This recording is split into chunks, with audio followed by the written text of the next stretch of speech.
One of the most talked about issues of the past year, Israel and the American Jewish community. I would like to introduce our panelists. Starting from far from me, Rachel Lerner, who is the Senior Vice President for Community Relations at J Street. Sharon Kleinbaum, who is the Senior Rabbi of New York City's congregation, Beit Simchat Torah, and who last year was one of the 150 women who shake the world, so I hope you'll shake us. Matt Nosanchuk, who is the Associate Director for the Office of Public Engagement and is the White House liaison to the Jewish community, and who has had a very tough week because he was in charge of the invitations to the 2 Hanukkah parties that were in the White House. And I can tell you, judging by the number of people that were there, it's fair to say that he finds it hard to say no. And Peter Beinart, who is our colleague at Haaretz, and writes for The Atlantic, the author of The Crisis of Zionism, and perhaps one of the people who heralded this issue that we're now going to talk. And my name is Chemi Shalev. I am the US editor for Haaretz, and I'm issuing a disclaimer similar to the one that people, for those of you on Twitter, know, and I'm paraphrasing and saying that the things that I'm saying are not necessarily an endorsement of the things that I'm saying, so take it with a grain of salt.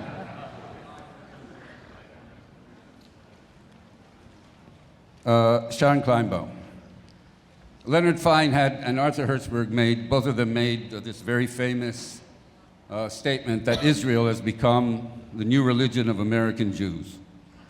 And I wanted to ask you whether we're now witnessing a schism in this new religion of American Jews, perhaps even parallel to the schism or the denominations that we have in American Jewry between the Orthodox, who are Netanyahu, the Likud, the right-wingers, and the Reform, say, who are J Street, and, I don't know, the atheists and agnostics who are, I don't want to insult anybody. But is Israel a unifying factor, or is it like a religion that has simply split apart?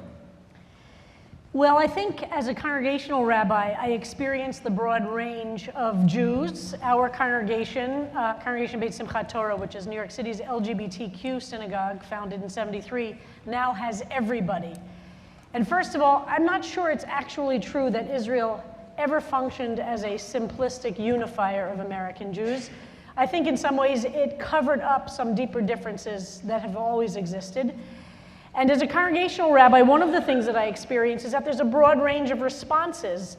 But most notably, what's very frustrating, I think, to a lot of the American Jews who are not in lockstep with the policies of the Israeli government is the contrast between in Jewish religion, you can go into any synagogue, including the most Orthodox, say to the rabbi, you know, Rabbi, I don't believe in God.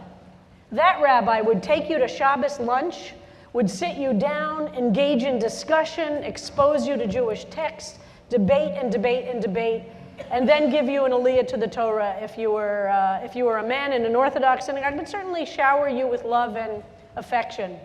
If you would go into most of those same synagogues and say, Rabbi, I have doubts about Israel, you are an anti-Semite, you hate yourself, you're not welcome in my synagogue. Somehow it's okay to doubt God, but it is not okay to doubt the policies of the State of Israel and American Judaism. That is something, as a rabbi, I find fantastical.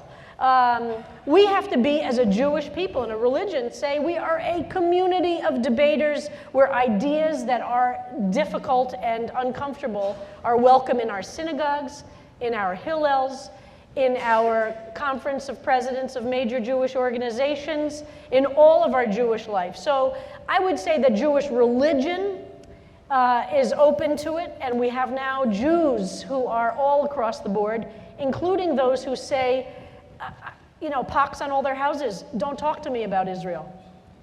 Peter, what is it that has made the religion of Israel, if we can call it that, what is it that has made it so emotional, so polarizing, and has made it a much more emotional issue than almost any other issue that either in shuls or outside of shuls, to the point that, at Friday night dinners, people prefer not to bring up the issue of Israel because they're going to have a row between family members. I think the division on Israel is a reflection of deeper issues. And the difficulty of talking to people about Israel is a reflection of the fact that the American Jewish community, in the way it lives, is more fundamentally divided than it was. The American Jewish center, which you could identify, let's say, with the conservative movement, has been hollowing out. And where you see growth is on the poles, right?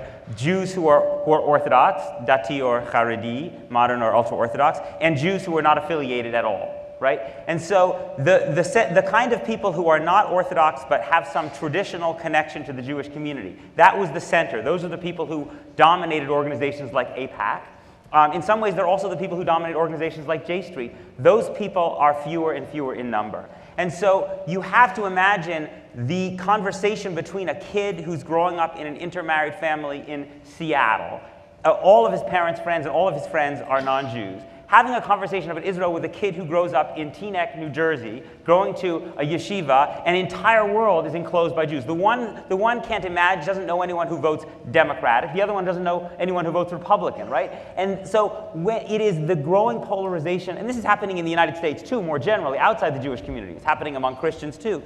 But that is, Israel is then the political subject on which their disagreements, their fundamentally different life experiences and worldviews get played out, right? Because they're probably not actually even having a conversation about the existence of God or these other things. Israel's where it plays out because they meet politically in some space and they say to each other, I can't believe this. You're a Jew and you believe that? And they say that with complete conviction because their life experiences of what it means to be Jewish, one is a totally universalistic understanding of what Jewishness means. The other is a deeply nationalistic and tribal perspective on what it means. But what I think the two share, which fuels the emotion, is that both of them, in a way, have this sense of dread, right? In the sense that the person coming from the Jewish right has been told that an Iranian nuclear weapon or Palestinian terrorism may very well put the Jewish state out of business and maybe kill all the Jews in Israel. That's a real possibility that they've been told about again and again and again since they can remember. The universalist Jewish liberal has been told again and again and again that Israel's permanent control of the West Bank is going to mean the end of a Jewish state. So they both have this common dread. It's just that they feel like the other one is an agent for the destruction of the project that they care about. Matt, one of the issues, the latest issue, which Greg Rosenbaum described as fratricide, was the issue of the Iran deal over the summer, which you dealt with.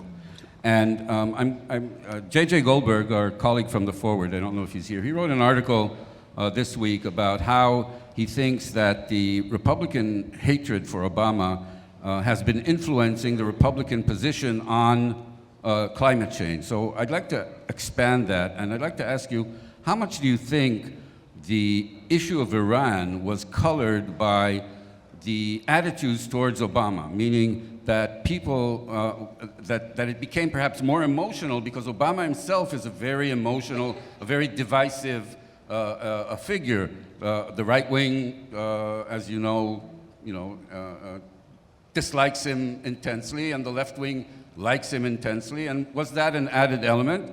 And also, if you could say something about, do you think that this is irreversible? I mean, do you think that lasting damage was caused by the divisions in the summer? Thank you, Chemi, for the question. Greg Rosenbaum is sitting right over there, actually. Look, I think, and the president made this clear during the course of the debate, that there was, a division among the opponents of the deal. I mean, there was certainly those who, for partisan reasons, came out immediately against the deal, clearly before they even read it, because it was within, the first 24 hours, and there was already a resolution circulating in the House opposing the deal. So I think, there was certainly a immediate partisan reaction that was rooted to significant extent in the views that those opponents of the president hold about him.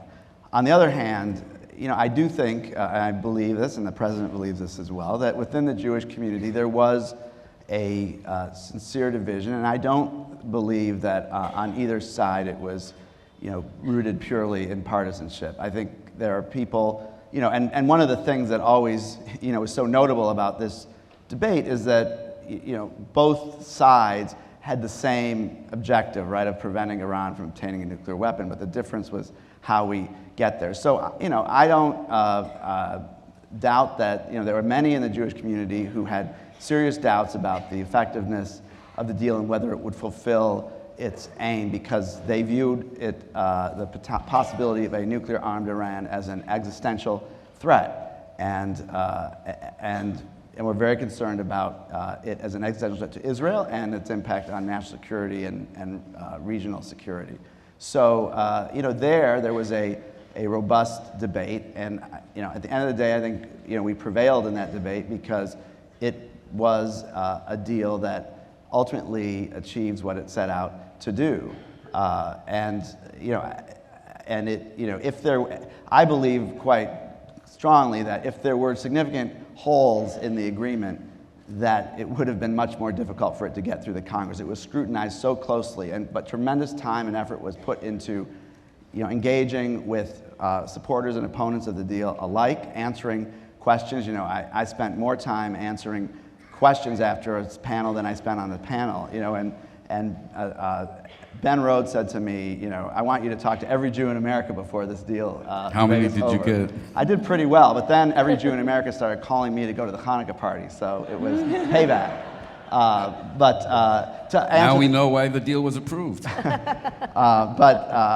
With respect to your question about schism, no, I don't think it's irreversible, because I do think that ultimately, and this is what I wrote in the Haaretz piece that was published in connection with the conference, that ultimately, there was a disagreement at one level, but I do think there still remains, notwithstanding, the concerns that I have and many have about, the younger generation, its attitudes towards Israel. I think within the American Jewish community, there still remains a, overwhelming, consensus that is in support of Israel, and that, ultimately there was, as I said, a shared objective, which was to prevent Iran from obtaining a nuclear weapon, and now we have the opportunity to put this deal into effect and fulfill that objective. Is there still turbulence surrounding this issue in the Jewish community, or is it like there's in the some, closet? But look, if the last week's Hanukkah parties are any indication, there was a very good feeling. There wasn't, there were no hecklers. There were people, that represented the range of views in the ideological spectrum, and I think that we felt that it reflected the fact that the community had, begun to move on in certain respects. And certainly, the Prime Minister has moved on, and there were very positive meetings that took place on November 9th at the White House between the President and the Prime Minister. So, the President commented as I was talking to him in a meeting privately in the hallway after a meeting, he said, the Hanukkah receptions, the community's in an okay place now. So I think, look, there's still more work to do. There's still division. There are those who were virulently opposed to the agreement who still are. But I think that, the broad center of the American Jewish community has moved on and is now focused on, sustaining and building and nurturing the strong U.S.-Israel relationship and ensuring that the deal is effectively implemented and enforced. I'll get to Rachel. I have one of the reasons, or one of the claims of right-wing or establishment Americans, and indeed of most, I think, Israelis, is that Americans are left-wing Americans or liberal Americans, those that support the peace process, are sort of detached from the day-to-day reality of life in Israel and when there are stabbings. And what I wanted to submit is that there was a horrific terrorist incident in San Bernardino 2 weeks ago, in which 14 people were killed, and look at what it has unleashed in the American discourse, in the sense of Donald Trump and the polls that we have that show that there's a great number of Americans, I don't know if everybody was aware of this, who are now in favor of very harsh and very harsh measures against the Muslims. So if we, there was a time in the early last decade where we had San Bernardinos 3 times a month or 4 times a month.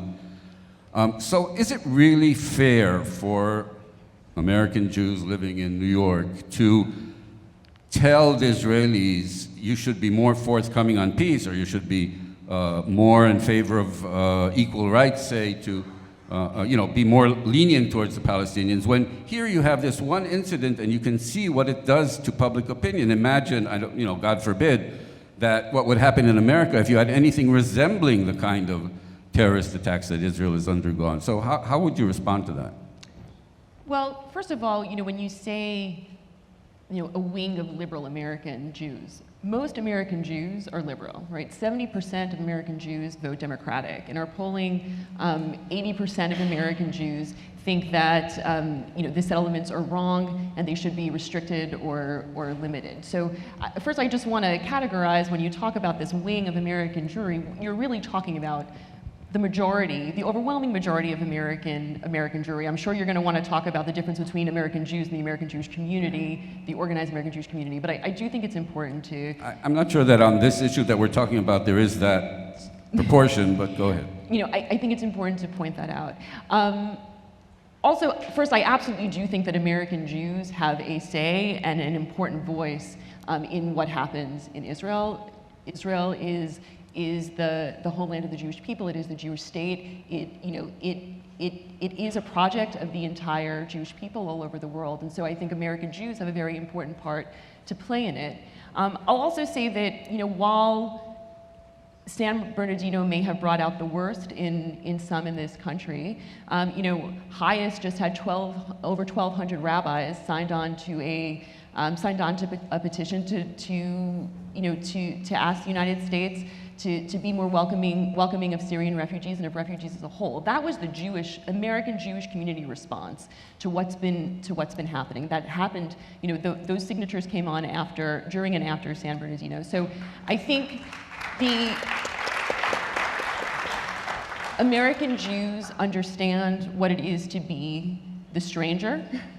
We understand the importance of liberal values, the importance of that of democracy for American Jews in our country, and we understand that it's so important to Israel's success and its ability to thrive as the homeland for the Jewish people. And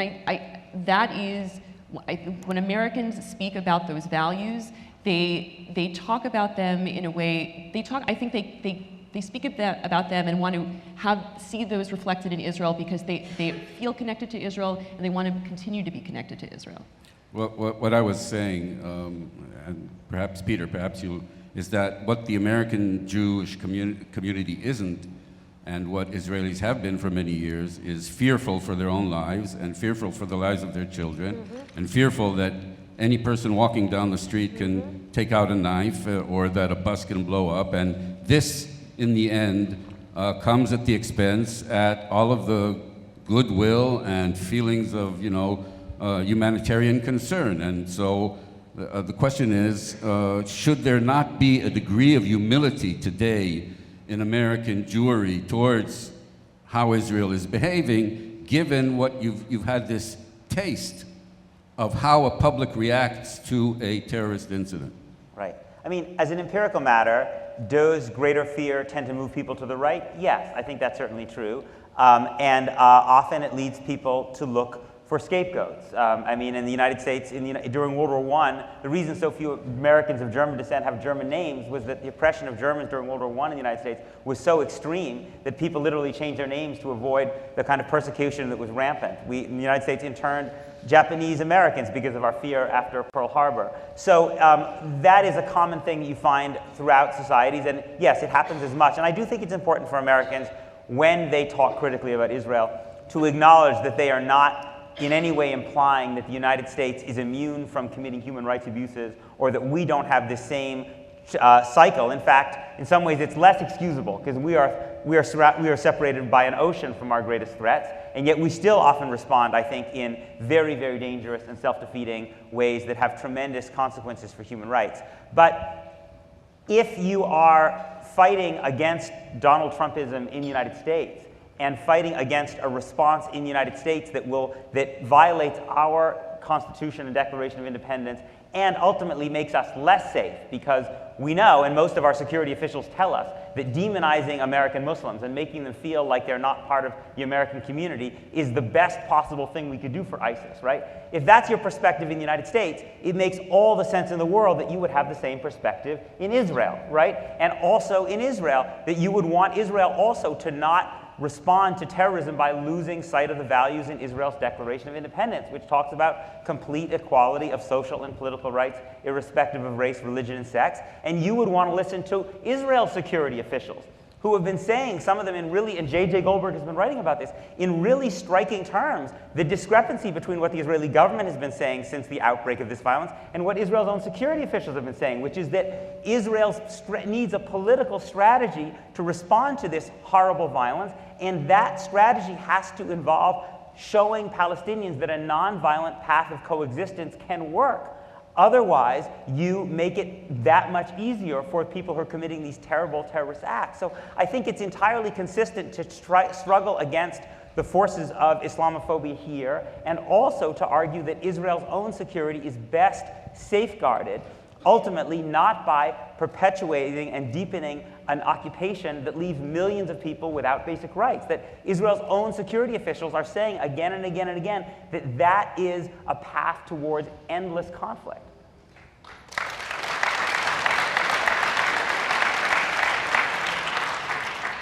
Sharon, I have a question for you, but if you wanted to... I just want to jump on what Peter said. I couldn't agree with him more, and to even expand the historical record. In 1924, this country passed its first, actually second. In the 1880s, we excluded the Chinese.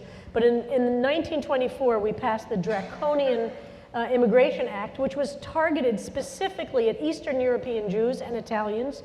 And if you read back the congressional record leading up to the passage of those bills, it was all about national security, that the Jews and the Italians and Eastern Europeans were bringing in philosophies of Marxism and of labor movement, and that is exactly what excluded our people from this country in 1924, and we know those laws weren't amended till the 50s. I don't need to expand on that. Everybody's doing that. But we have to remember that those laws were passed with security issues fueling this anti-Jewish and anti-Eastern European mode, going back to the assassination of McKinley, right, who was killed by an Eastern European non-Jew, but said he was inspired by Emma Goldman. And the papers of the day said Jewish anarchists were responsible for the assassination of McKinley. And that continued to fuel these flames. And I would respond also to really understand the difference between the Jewish organized community in America and Jews in America. And Israel has not typically understood that with the way that we're talking in that level of sophistication. And the Jewish organized community is rapidly leaving behind most American Jews. And that is a very significant issue, both in terms of Israel and in terms of American Jewish life here. But let me just make that a little bit tougher on you, because as you well know, the response to that is that the American organized Jewish community, which I assume you're saying leans more to the right, is also made up of the people who are willing to be actively involved more than people who are perhaps more liberal and perhaps less critical. So what they lack in numbers, perhaps they make up in motivation and in money, which is the elephant in the Jewish room in the past year. And this is exactly why, and I think it's shame on us, those of us on the left, that we have not, and we've been shy for all different kinds of reasons, of really standing out there and say, just as America has historically subsidized the settlements and the occupation, we demand of America to subsidize justice in Israel, to justify real security along the lines of what Peter is describing, and to really pierce through and to have voices of leadership that say that Judaism, Jews, and our money and votes could actually support justice and security in Israel at the same time. And we have allowed the right wing to have that platform, along with the vast amounts of money. And I do think it does speak poorly of our ability to have leaders out there, and there are now more and more and more, thanks to many of the folks here, and to really be out there and say it is possible to be Jewish and also stand very firmly as being pro-Palestinian, pro-Israel, and pro-peace. And that is just not being said enough and in ways that can actually organize a response that is on the left and progressive. And I think we've all been too shy and too quiet and underfunded and all of the different reasons we all know. But we have to be out there doing that for precisely the reason you're saying that, because I do think we have the numbers on our side. And we have to of people, you mean? Of people, and we have to turn it into power in Congress and in the Senate, which is why J Street's work is so essential. And I do think we can succeed. Thank you. Now a short question about J Street, and that will be for Rachel and then Matt. Obviously, if you look at the fight over the Iran deal, J Street came out victorious and achieved its aims. But now, as it faces the post-Iran deal reality, we have an administration that seems to be signaling that the peace process is dead to all intents and purposes. In fact, when President Rivlin came out of his meeting with the President Obama and he was talking to Israeli journalists, it was a very surreal situation where he was telling Israeli journalists that President Obama kept on telling him how hopeless the situation is, how nothing's going to happen. And he, Rivlin, of all people, was trying to encourage him and to tell him, well, you have to think of new solutions and maybe interim steps. And so perhaps now, and my question is, I'm connecting that to this issue, perhaps now, if the peace process is dead, perhaps at least in terms of Israel, the Jewish community doesn't have what to fight about anymore. Never mind that J Street has to think what it's going to do next. Well, I'd love to hear about sort of the, where the president is, on this right now. But if the peace process isn't moving at the moment, that doesn't mean that the aspiration of two-state solution, the importance of American leadership around this issue, and the importance of shifting the political dynamics in this country in order to move what's happening over there isn't crucial and critical and needs to happen. So I don't,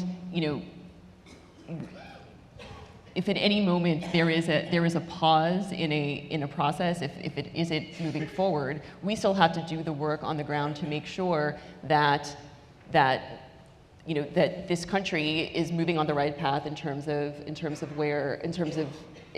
how it supports Israel and how it defines what pro-Israel means. That means that right now we're making sure that issues like the Green Line are in the consciousness of the American Jewish community and in the consciousness of legislators, and that there is a clear distinction when we talk about Israel between Israel and the territory it occupies.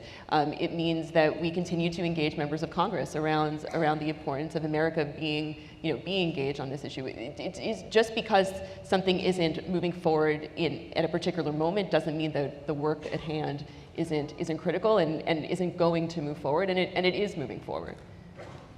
Matt. I guess I would take issue with the notion that we've given up on two-state solution or advancing the peace process. I mean, you heard the president address this conference today, and look, we were pleased to work to make that happen. I do want to thank Haaretz for being an important partner in supporting a two-state solution. It's very important, and we're happy to be here today.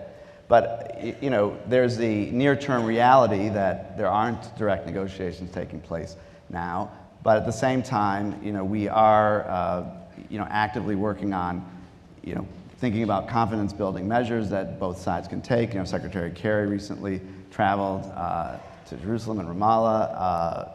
There will certainly be a lot of activity going forward to find ways to move the process ahead, even if in the immediate term, the two-state solution seems remote. So I don't. We believe in the urgency of addressing this conflict and finding a way to achieve a two-state solution. We've said it time and again in many different ways, and that hasn't Why changed. was Rivlin so? Who gave them that impression? Well, you heard what the president said here. I think, it's a question of what we think is can be accomplished in the near term versus a somewhat longer horizon. And Rob Malley, who is going to speak to the conference today, can address that further. I'm sure he will. And I just want to also make one comment, on about the organized Jewish community. I don't quite see it in such a binary way, and I don't think that progressives should write themselves out of the organized Jewish community, because J Street is an important part of the organized Jewish community, and it, along with many folks within the organized community, whether it's Greg Rosenbaum at NJDC or many former leaders of major Jewish organizations, came together, and that organizing that took place in support of the Iran deal was absolutely essential in achieving the objective, even whereas some of the other more long-standing organizations might have been against it. But then look at an issue like the refugee issue, which we were talking about, and it's that to me represents the Jewish community at its best, because we're drawing on our own tradition, our own history, our own appreciation of that our parents and grandparents were refugees in this country, to come together, and support addressing the solution in a way that is both true to American values and Jewish values, but also protects our security. I think, first of all, when people say organized Jewish community, that's usually code for Malcolm Homeline, so Peter, you wrote a piece in Haaretz in which you seem to, correct me if I'm wrong, seem to reach out to your political opponents, in the sense that you were telling them that we both share a dread for Israel and for its future. We just go about it in different ways. So my question to you is, what should be the focus now? And first of all, is there a possibility now of realigning the central parts of American Jewry, to sort of get over the differences? Is that something that should be done? Is there a common basis? Because if you ask Israelis today, if you ask left-wing Israelis, I don't think they see much of a common basis anymore with the people that represent the right.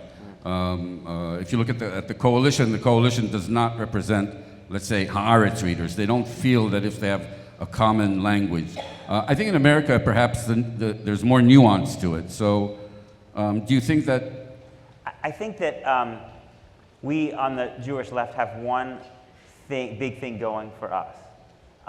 And the big thing going for us is that we don't actually, I think, need to convince people on the Jewish right to rethink things. We just need to convince them to go and see for themselves.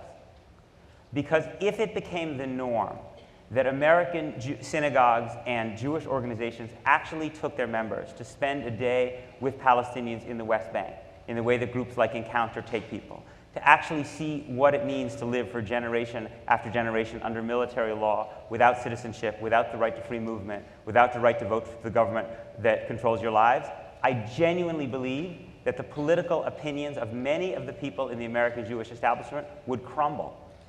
A day spent in the West Bank, I believe, has the transformative capacity to undo decades and decades of isolation from Palestinians. Because once you actually have an experience of Palestinian humanity, and once you actually have some taste of what this control, undemocratic control, looks like on the ground, it's a shattering experience. And it's a shattering experience even for people who come from very, very hawkish places. So we don't need to convince them. We simply need to say, it is an embarrassment for you to claim some kind of authority about what happens to Palestinians on the West Bank if you go to Israel 10, 20, 30 times and you're never actually willing to go and spend any time engaging with Palestinians.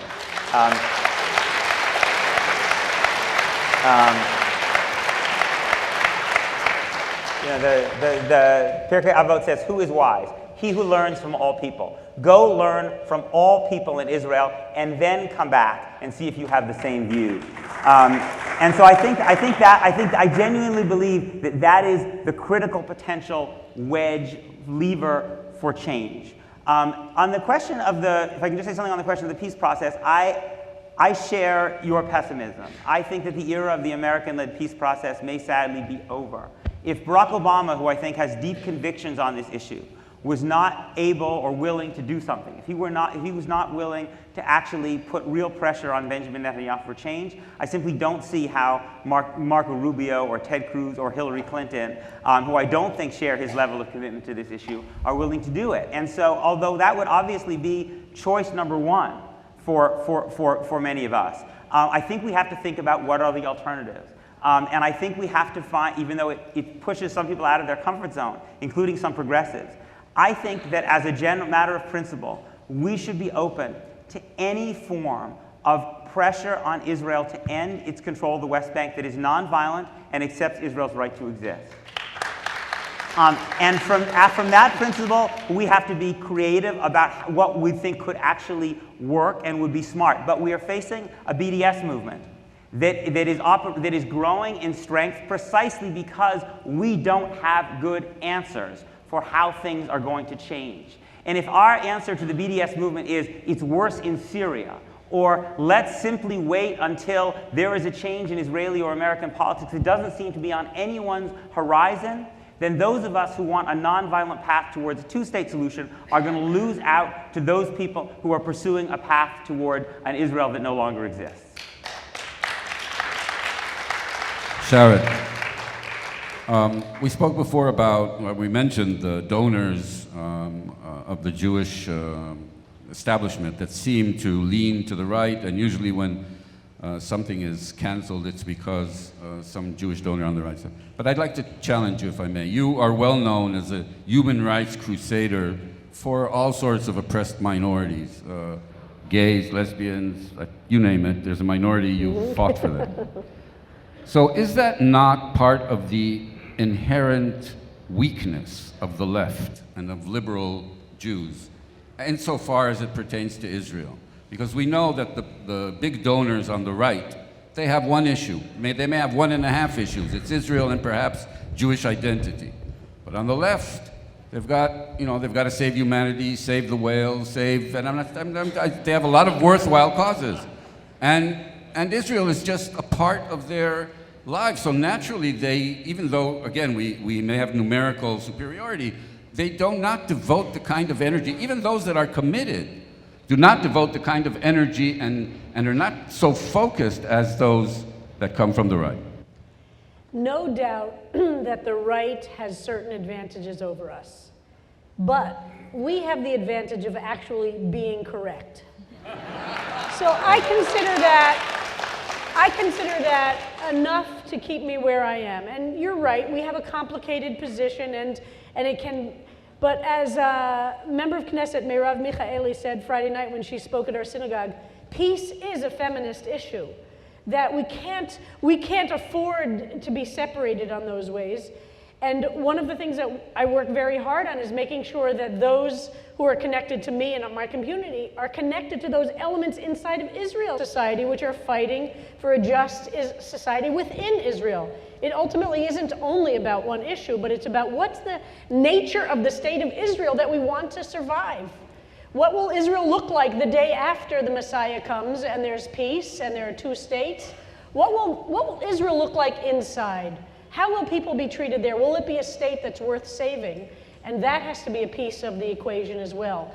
And frankly, I think for many American Jews that resonates, and it's one of the reasons that I share with Peter the question about how to pressure Israel to end the occupation in a nonviolent way, including those things which advocate for boycotting settlements and boycotting economic things from the West Bank.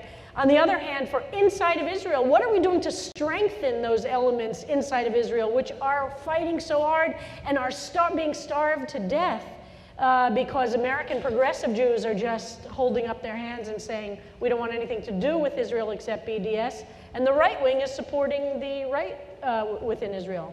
So I would say our job here is to remain complicated. It's who we are, but it is what is correct, and to remain connected to those elements inside of Israel who are likewise trying to make sure that the Israel that survives is an Israel that we want to survive, not just because it has endured, but because it internally is representing those values we care about. And I'm curious, in the summer of 2014, you had a very tumultuous time at the synagogue, and some members left. Have they returned? I did a prayer in the synagogue where I read the names of Israeli soldiers who had been killed in the Gaza operation and names of Palestinian children who had died. Actually, 3 people actually left the synagogue. They made a lot of noise. They made a lot of noise for 3 people. They made a lot of noise. That's social media. And many people who resigned on Facebook were not actually members of the synagogue. And I felt like we should, writing a letter to them saying, please join the synagogue, pay dues, and then you could resign. And had we been able to successfully do that, we would be in really terrific financial shape. The number of people who claimed that they were members and resigned, but actually 3 resigned. And somehow, no, not all of them have returned of those 3. In fact, no, I think all 3 of them have left. And they're now active in synagogues on the Upper West Side. And I see those rabbis on the street, and we wave at each other. I've been signaled that our time is up, so I'd like to thank our panelists.